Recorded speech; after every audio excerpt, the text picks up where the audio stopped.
Olá, seja muito bem-vindo a mais uma aula de História. Tudo bem com vocês, gente? Sou o professor Wellington Pestana.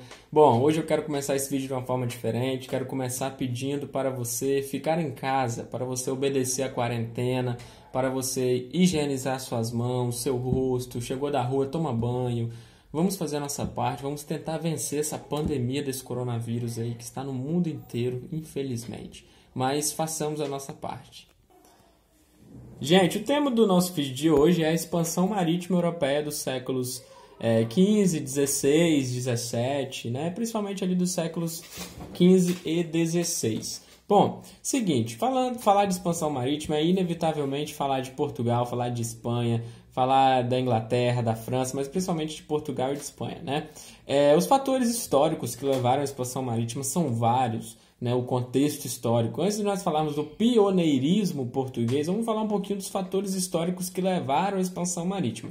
Bom, a expansão marítima ela acontece, gente, entre o final da Idade Média e o início da Idade Moderna, né? E nós temos que nos lembrar que antes mesmo de nascerem os países, né, Portugal foi o primeiro a nascer no ano de 1385.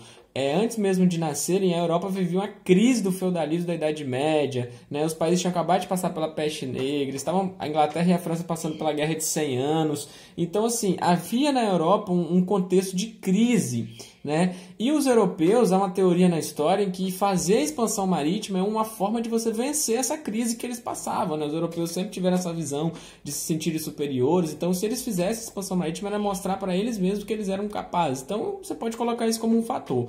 Um outro fator, gente, é a busca pelo desconhecido, lembrando que tinha uma série de lendas sobre o Oceano Atlântico, o Mar Tenebroso, né? E o historiador da história do Brasil, Boris Fausto, diz que havia esse gosto pela aventura, pelo desconhecido, então isso também é um fator.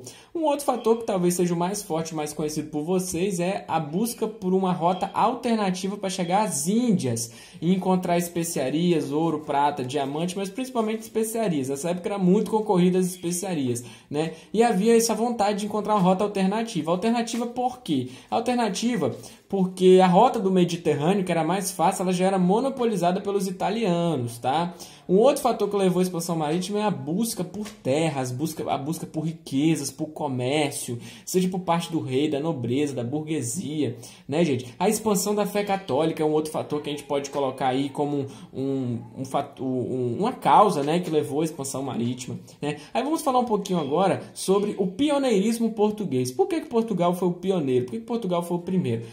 Fator de cara, Portugal foi o primeiro porque Portugal era o primeiro país centralizado da Europa, né? Portugal foi o primeiro a se centralizar, a se tornar um país. Isso é muito importante, gente. Pré-condição básica para fazer expansão marítima é você ser um estado centralizado, você ser um país com um único rei, uma única moeda, um idioma bem definido, padronização de peso, de medidas, um território, uma fronteira. Portugal foi o primeiro a fazer isso no ano de 1385 com a Revolução de Avis, né? Então Portugal é o primeiro estado centralizado da Europa. Mas você tem que pensar o seguinte, ao mesmo tempo que Portugal é o primeiro estado centralizado, Portugal é um país muito pequeno, né, e que não tem muito para onde crescer. Então fazer a expansão marítima para Portugal não é assim uma escolha, é meio que uma necessidade, né? Portugal está de frente para o Oceano Atlântico, para o Rio Tejo, né? Portugal tem uma posição geográfica favorável. A cidade de Lisboa foi uma cidade que por muitos séculos ela colecionou um histórico de conhecimentos náuticos, porque diversos povos passavam pelo Porto de Lisboa, pelo Porto de Porto, cidade de Portugal,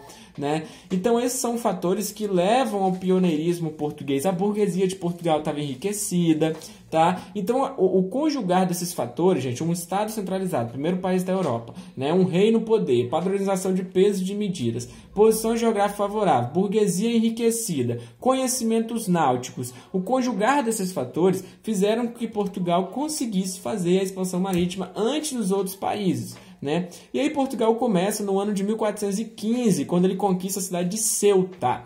No entanto, todavia, foi muito difícil a invasão a Ceuta, que é onde hoje é o Marrocos. E aí Portugal decidiu que de 1415 em diante, quando ele começou, A sua estratégia seria outra.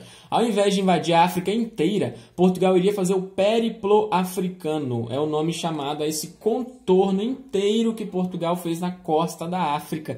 Que valeu muito a pena, tá, gente? Portugal fez comércio de ouro, de marfim, de prata, de diamante, pedras preciosas. E, infelizmente, ali começa um tráfico de escravos, que Portugal usava esses escravos ali na ilha de Madeira, de Açores, na costa da África. Tá? Então, Portugal, por mais que a passagem pela África demorou muito, Portugal começou em 1415 e só chegou nas Índias, lá do outro lado, no ano de 1498. Demorou muito, né? Tem até alguns fatos marcantes sobre a expansão marítima de Portugal. Por exemplo, no ano de 1534, Gil Enes, um navegador português, conseguiu passar pelo Cabo do Bojador. Em 1488, Bartolomeu Dias conseguiu passar pelo que os portugueses chamavam de Cabo das Tormentas, né? Em que a partir disso se tornou Cabo de Boa Esperança, como os portugueses chamam até hoje, né? Que é ali perto da África do Sul, Cabo de Boa Esperança, porque era muito difícil passar ali, todo mundo naufragava. Esse sujeito, Bartolomeu Dias, finalmente conseguiu no ano de 1488,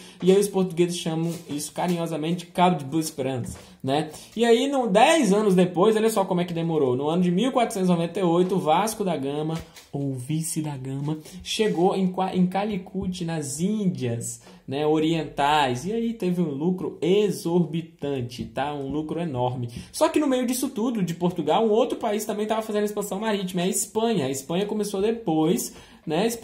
A Espanha se torna um país. Teve o casamento dos reis católicos no ano de 1469, só que a Espanha se torna a Espanha mesmo que você conhece hoje em janeiro de 1492. E no próprio ano de 1492, o Cristóvão Colombo saiu do porto de Palos, na Espanha, né, e chegou aqui na América em 12 de outubro de 1492. A viagem dele durou 2 meses, né? Ele saiu em agosto, chegou aqui em outubro.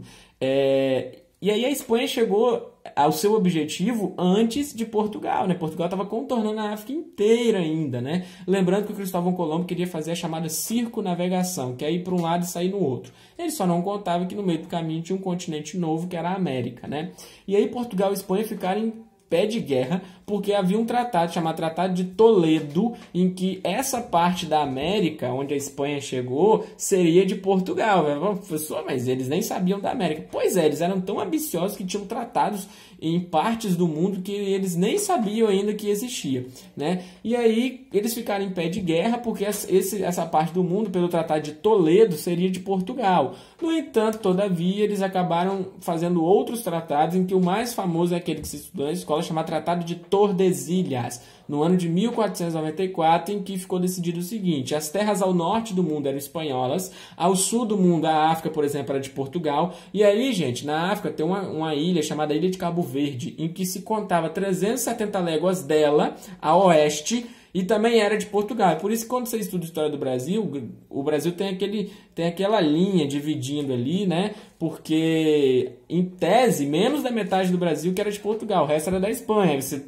pode pensar, professor, então por que o resto do Brasil não habla espanhol? Porque a Espanha não fez muita questão, porque a Espanha conseguiu muito ouro e muita prata no México, na Bolívia, no Peru, né, na Venezuela, e ela acabou não fazendo muita questão. E lá no século XVIII foi feito o Tratado de Madrid entre eles, e a Espanha abriu mão do resto do Brasil e ficou tudo para Portugal. Por isso que o Brasil não habla espanhol, né?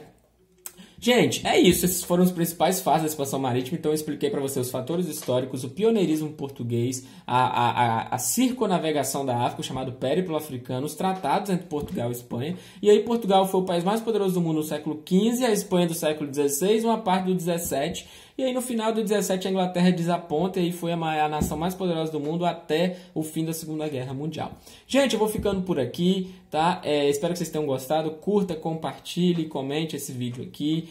Estude, aproveite essa quarentena para você botar seus estudos em dia, tá? Eu fico por aqui, até uma próxima oportunidade. Tchau, tchau!